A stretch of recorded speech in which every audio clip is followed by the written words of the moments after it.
Hi, today we listen to Strange Jest by Agatha Christie. And this, said Jane Hellier, completing her introductions, is Miss Marple. Being an actress, she was able to make her point. It was clearly the climax, the triumphant finale. Her tone was equally compounded of reverent awe and triumph. The odd part of it was that the object thus proudly proclaimed was merely a gentle, fussy-looking, elderly spinster.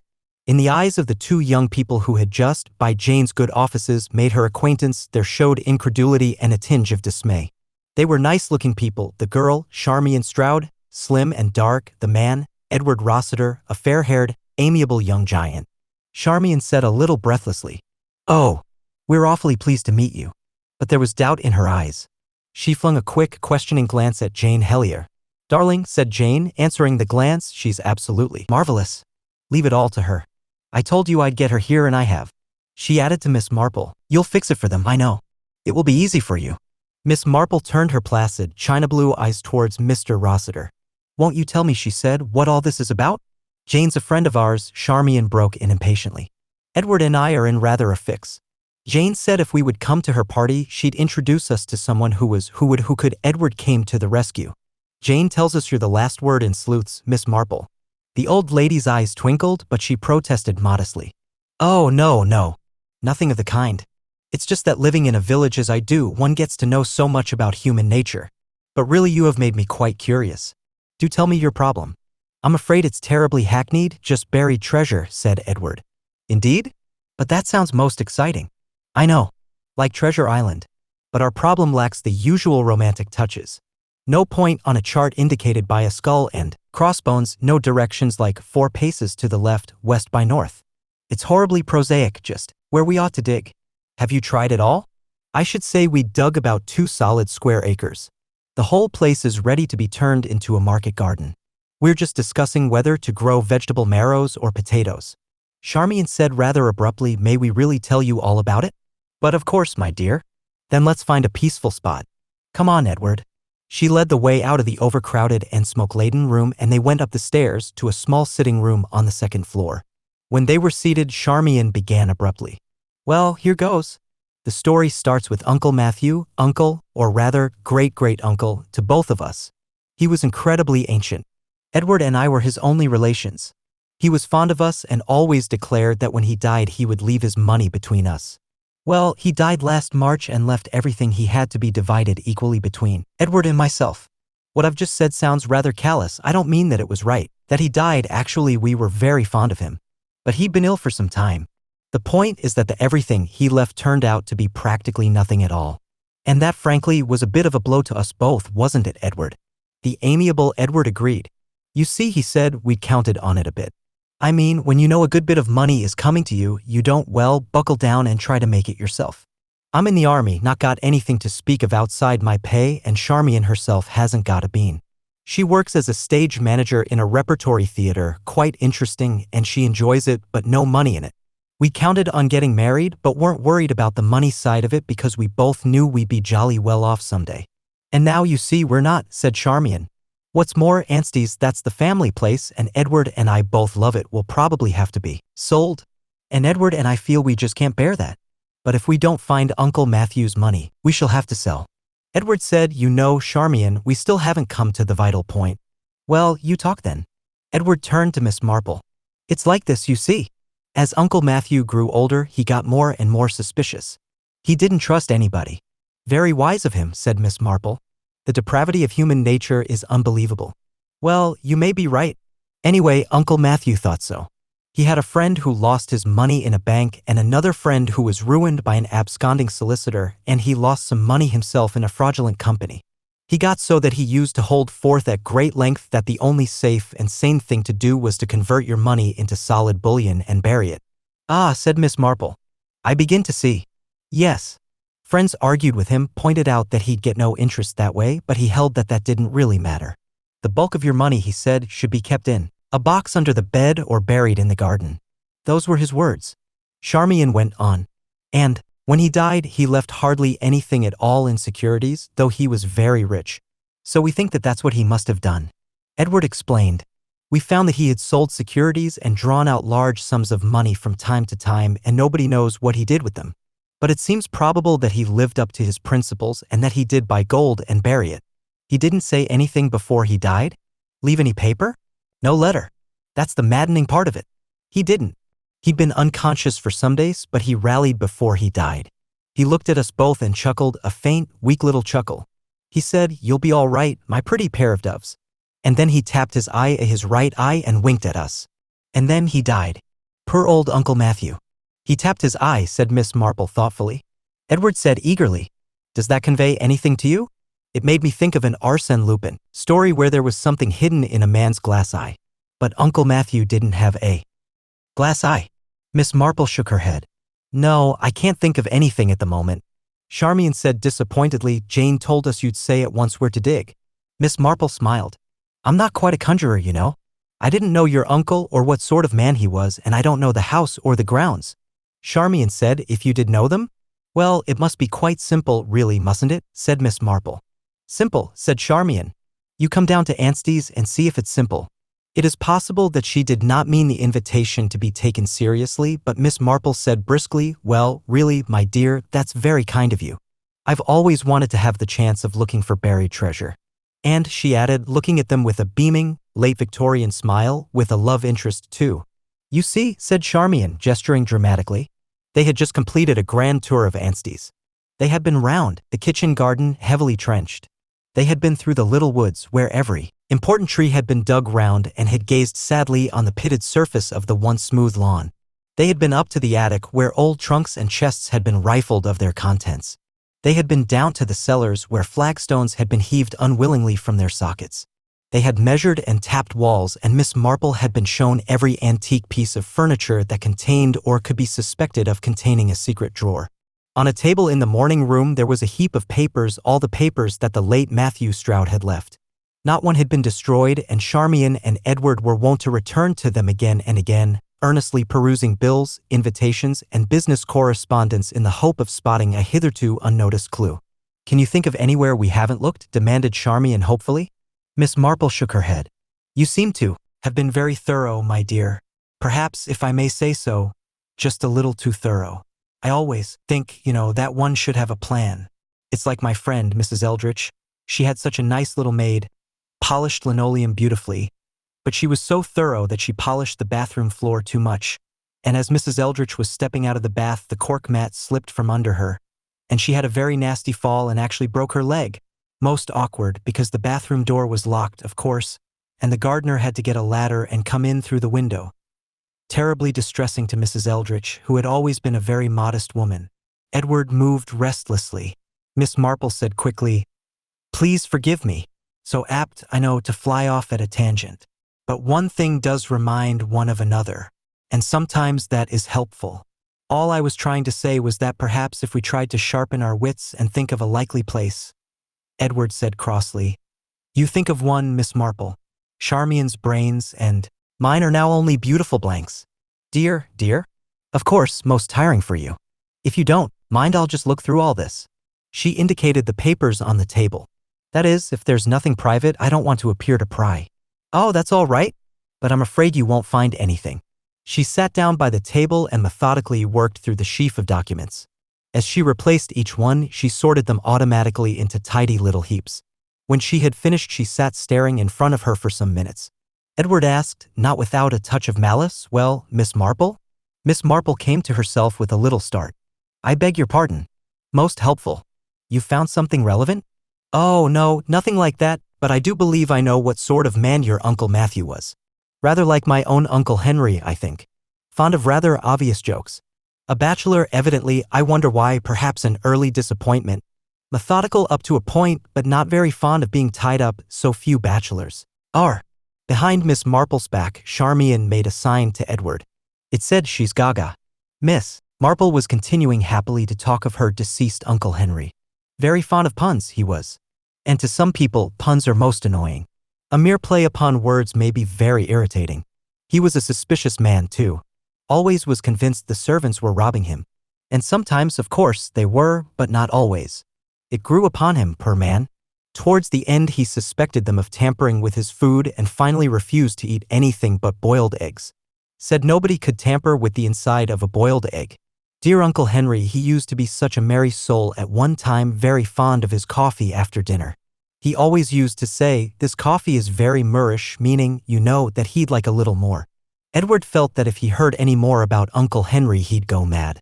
Fond of young people, too, went on Miss Marple, but inclined to tease them a little, if you know what I mean. Used to put bags of sweets where a child just couldn't reach them. Casting politeness aside, Charmian said, "I think he sounds horrible." "Oh, no, dear, just an old bachelor, and not used to children. And he wasn't at all stupid, really. He used to keep a good deal of money in the house, and he had a safe put in. Made a great fuss about it and how very secure it was.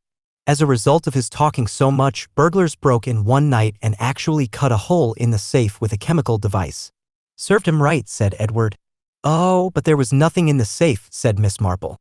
"You see, he really kept the money somewhere else, behind some volumes of sermons in the library, as a matter of fact. He said people never took a book of that kind out of the shelf." Edward interrupted excitedly. "I say, that's an idea. What about the library?" But Charmian shook a scornful head. "Do you think I hadn't thought of that? I went through all the books Tuesday of last week when you went off to Portsmouth. Took them all out, shook them. Nothing there." Edward sighed. Then, rousing himself, he endeavored to rid himself tactfully of their disappointing guest. "It's been awfully good of you to come down as you have and try to help us. Sorry it's been all a washout. Feel we trespassed a lot on your time. However, I'll get the car out and you'll be able to catch the 3:30. "Oh," said Miss Marple, "but we've got to find the money, haven't we? You mustn't give up, Mr. Rossiter. If at first you don't succeed, try again." "You mean you're going to go on trying?" "Strictly speaking," said Miss Marple, "I haven't begun yet. First catch your hare, as Mrs. Beeton says in her cookery book. A wonderful book but terribly expensive. Most of the recipes begin, take a quart of cream and a dozen eggs." "Let me see, where was I? Oh, yes. Well, we have, so to speak, caught our hare, the hare being, of course, your Uncle Matthew, and we've only got to decide now where he would have hidden the money. It ought to be quite simple." "Simple?" demanded Charmian. "Oh, yes, dear. I'm sure he would have done the obvious thing. A secret drawer, that's my solution." Edward said dryly, "You couldn't put bars of gold in a secret drawer." No, of course not. But there's no reason to believe the money isn't gold. He always used to say, so did my Uncle Henry, about his safe. So I should strongly suspect that that was just a blind. Diamonds, now they could be in a secret drawer quite easily. But we've looked in all the secret drawers. We had a cabinet maker over to examine the furniture." "Did you, dear? That was clever of you. I should suggest your uncle's own desk would be the most likely. Was it the tall escritoire against the wall there?" "Yes. And I'll show you." Charmian went over to it. She took down the flap. Inside were pigeonholes and little drawers. She opened a small door in the center and touched a spring inside the left-hand drawer. The bottom of the center recess clicked and slid forward. Charmian drew it out, revealing a shallow well beneath. It was empty.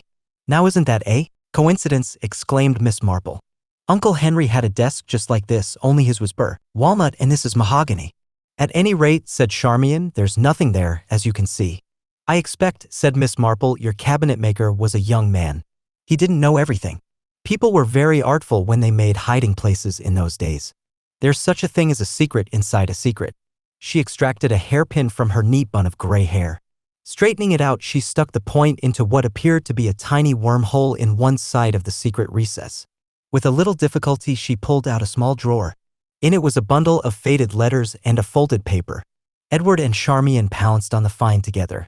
With trembling fingers, Edward unfolded the paper. He dropped it with an exclamation of disgust. "A damned cookery recipe. Baked ham." Charmian was untying a ribbon that held the letters together. She drew one out and glanced at it. "Love letters." Miss Marple reacted with Victorian gusto. "How interesting. Perhaps the reason your uncle never married." Charmian read aloud, "My ever dear Matthew, I must confess that the time seems long indeed since I received your last letter. I try to occupy myself with the various tasks allotted to me and often say to myself that I am indeed fortunate to see so much of the globe, though little did I think when I went to America that I should voyage off to these far islands." Charmaine broke off. "Where's it from?" "Oh, Hawaii." She went on, "Alas, these natives are still far from seeing the light. They are in an unclothed and savage state and spend most of their time swimming and dancing, adorning themselves with garlands of flowers. Mr. Gray has made some converts, but it is uphill work, and he and Mrs. Gray get sadly discouraged. I try to do all I can to cheer and encourage him, but I too am often sad for a reason you can guess, dear Matthew. Alas, absence is a severe trial for a loving heart. Your renewed vows and protestations of affection cheered me greatly. Now and always you have my faithful and devoted heart, dear Matthew, and I remain your true love, Betty Martin. P.S. I address my letter under cover to our mutual friend, Matilda Graves, as usual. I hope heaven will pardon this little subterfuge. Edward whistled. A female missionary. So that was Uncle Matthew's romance. I wonder why they never married.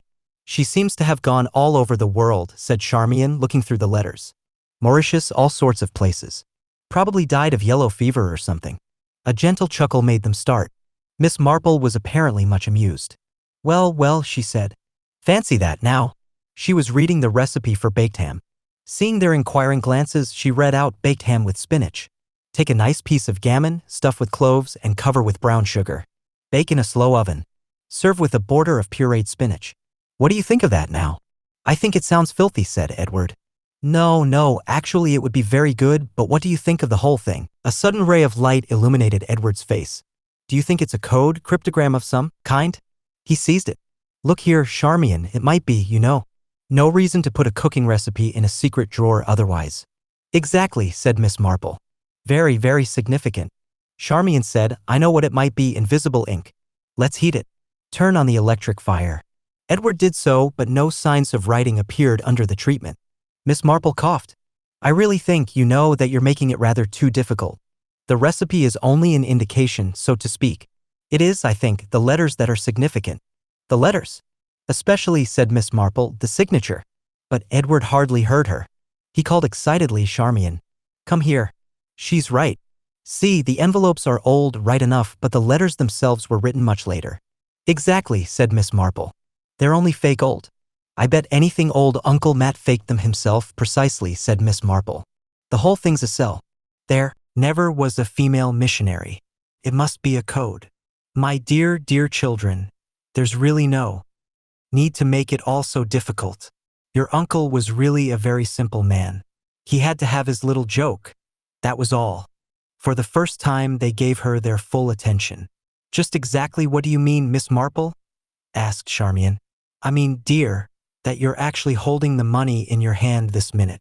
Charmian stared down. The signature, dear, that gives the whole thing away. The recipe is just an indication. Shorn of all the cloves and brown sugar and the rest of it, what is it actually? Why, gammon and spinach to be sure. Gammon and spinach. Meaning, nonsense. So it's clear that it's the letters that are important. And then, if you take into consideration what your uncle did just before he died. He tapped his eye, you said. Well, there you are, that gives you the clue, you see. Charmian said. Are we mad? Or are you? Surely, my dear, you must have heard the expression meaning that something is not a true picture, or has it quite died out nowadays? All my eye and Betty Martin. Edward gasped, his eyes falling to the letter in his hand. Betty Martin, of course, Mr. Rossiter. As you have just said, there wasn't any such person. The letters were written by your uncle, and I dare say he got a lot of fun out of writing them. As you say, the writing on the envelopes is much older. In fact, the envelope couldn't belong to the letters anyway because the postmark of one you are holding is 1851. She paused. She made it very emphatic. 1851. And that explains everything, doesn't it? Not to me, said Edward. Well, of course, said Miss Marple, I dare say it wouldn't to me if it weren't for my great-nephew Lionel. Such a dear little boy and a passionate stamp collector. Knows all about stamps. It was he who told me about the rare and expensive stamps and that a wonderful new find had come up for auction. And I actually remember his mentioning one stamp, an 1851 blue 2-cent. It realized something like $25,000, I believe. Fancy. I should imagine that the other stamps are something also rare and expensive. No doubt your uncle bought through dealers and was careful to cover his tracks, as they say in detective stories. Edward groaned. He sat down and buried his face in his hands. What's the matter? Demanded Charmian. Nothing. It's only the awful thought that, but for Miss Marple, we might have burned these letters in a decent, gentlemanly way. Ah, said Miss Marple, that's just what these old gentlemen who are fond of their jokes never realize. Uncle Henry, I remember, sent a favorite niece a £5 note for a Christmas present. He put it in a Christmas card, gummed the card together, and wrote on it, love and best wishes. Afraid this is all I can manage this year. She, poor girl, was annoyed at what she thought was his meanness and threw it all straight into the fire. Then, of course, he had to give her another. Edward's feelings towards Uncle Henry had suffered an abrupt and complete change. "Miss Marple," he said, "I'm going to get a bottle of champagne. We'll all drink the health of your Uncle Henry. It will be a huge help if you would subscribe to my channel. Thank you."